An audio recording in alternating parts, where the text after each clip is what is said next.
History books tell us that wars are won by generals, but in reality, nature wins some of the greatest battles.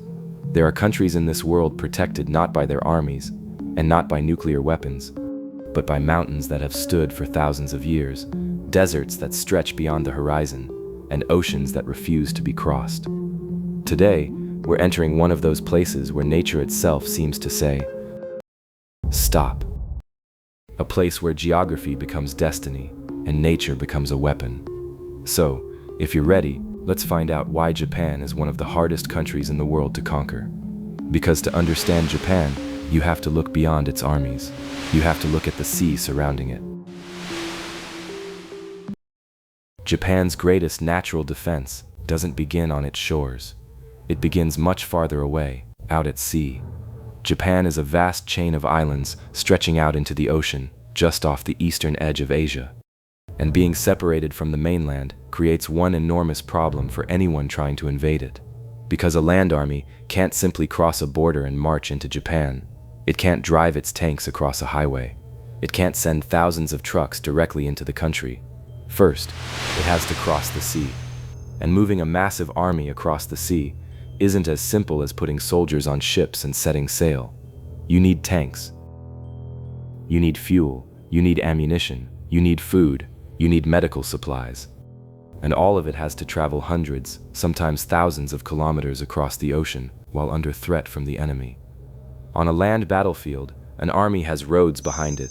But when you're invading Japan, behind your army is the ocean. And the ocean is never a reliable road.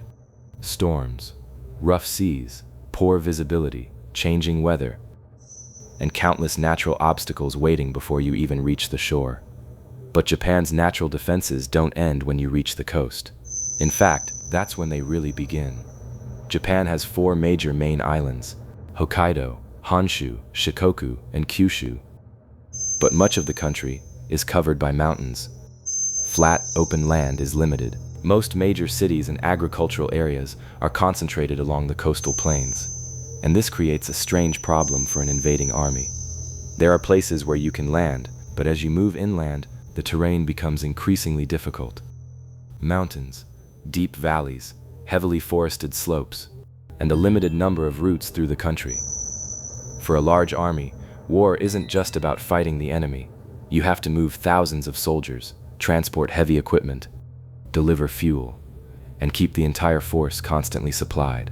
And in Japan, that challenge becomes even more complicated, because once an army reaches the shore, it isn't just fighting the enemy anymore. It's fighting the land itself, and that's where Japan's geography becomes so powerful. To conquer the country, taking a coastline isn't enough. An invading army would have to cross the sea, land on the shore, establish a supply network, and then push through one of the most complex landscapes in the region. And that is only the beginning. To understand just how difficult Japan's geography can be for an invading force, we only need to look at one of the most powerful empires in history, the Mongol Empire.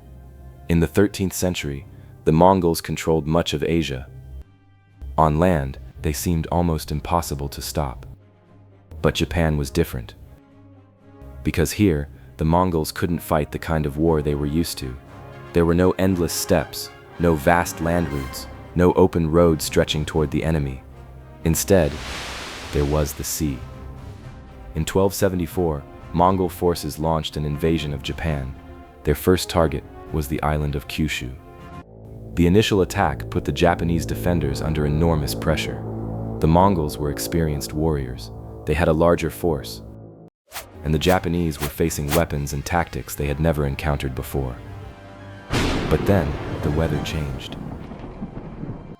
As a powerful storm approached, the Mongol forces began pulling back. And suddenly, the sea itself became a battlefield. The fleet suffered heavy losses, and the first invasion failed. But the Mongols didn't give up. In 1281, they returned with a much larger force. But this time, the Japanese were ready. The defenses had been strengthened, coastal fortifications had been built, and the Mongol army would have to fight its way onto the shore. The Mongol fleet spent weeks searching for suitable landing points. But Japan's coastline was not an easy doorway for an invading army. Then, once again, nature intervened.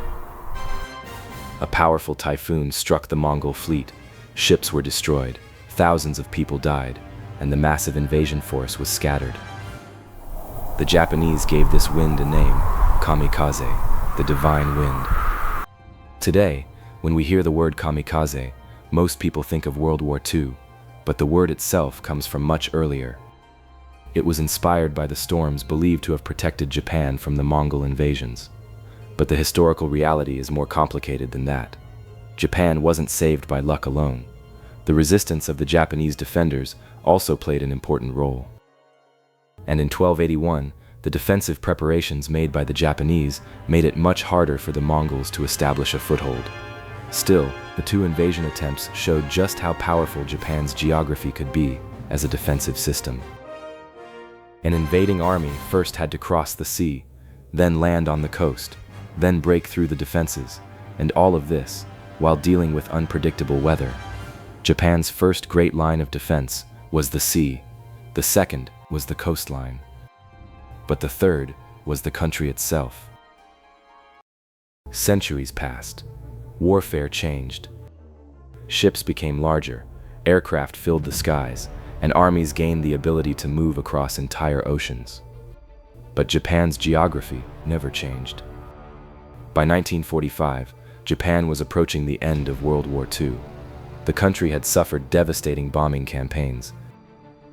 Its navy had been severely weakened. Fuel and resources were running dangerously low, and Japan's defeat was becoming increasingly inevitable. But the Allies still faced one enormous question. If they actually had to invade Japan by land, what would happen? The United States developed a massive plan for the invasion of Japan. Its name was Operation Downfall. The operation was divided into two major phases. The first, Operation Olympic. The target was the southern island of Kyushu. The second phase, Operation Coronet. The target was the Kanto Plain, near Tokyo. Even on paper, the plan was enormous. Because invading Japan wasn't simply a matter of landing troops on a beach. Hundreds of thousands of soldiers, thousands of vehicles, and millions of tons of supplies would have to be transported across the sea. And the Japanese were preparing for that possibility. The Japanese defensive strategy, Ketsugo, was designed to make the invasion as costly as possible. The basic idea was simple. The most vulnerable moment for an invading army would be the moment it tried to come ashore. Because at that moment, soldiers would still be coming off their ships. Tanks hadn't fully reached land.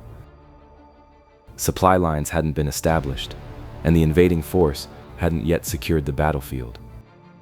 And Japan's mountainous terrain would once again become important. Because modern technology can never completely erase geography. Aircraft can fly over mountains, but heavy ground forces still have to move through the terrain. And for a massive invading army, every additional kilometer means more fuel, more ammunition, more time, and longer supply lines. Operation Downfall was never carried out. But the plan itself tells us something important. Invading Japan was considered an extremely complex and costly operation, even for one of the most powerful militaries in the world. Because the problem wasn't just the Japanese military, the problem was Japan itself. Japan's greatest defense wasn't just its army, and it wasn't technology alone. Its greatest defense was its geography. First, the ocean. Then, the coast. Then, the mountains. And between them, a limited number of routes through the country. An army trying to conquer Japan would first have to cross the sea, then land on the coast, then break through the defenses, and finally push through the country's complex terrain. And while doing all of that, it would have to feed thousands of soldiers, deliver fuel, transport ammunition, and keep its supply lines open. The Mongols tried it twice, and both invasions failed. Centuries later, at the end of World War II, An even larger operation was planned to invade Japan. But that operation was never carried out. That doesn't mean Japan was impossible to conquer. No country in history is truly impossible to conquer forever. Japan itself was eventually occupied. In 1945, Allied forces entered Japan and the country came under occupation. But here's what matters. Invading Japan was always a challenge that threatened to come with an enormous cost. Because to take Japan, you don't just fight people, you fight distance. You fight the sea, you fight the weather, you fight the terrain, and eventually, you fight your own supply lines. And that's what makes Japan one of the hardest countries in the world to conquer. Japan teaches us one of the most important lessons in history. Sometimes, a country's greatest defense isn't the army waiting at its borders. Sometimes, it's the sea surrounding it. It's mountains, it's storms, and sometimes, it's geography itself. From the Mongol invasions to Operation Downfall, Japan's history keeps showing us the same truth. To conquer a country, you first have to reach it. And reaching Japan has never been easy. So, what do you think makes a country truly difficult to conquer? Oceans? Mountains? Deserts? Or a powerful military? Let me know what you think in the comments. And don't forget to like the video and subscribe to the channel for more cinematic documentaries. In the next episode, we're heading to another country with one of the most challenging geographies on Earth. I'm Ask Studio.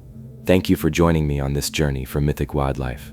Until next time, may the power of nature be with you.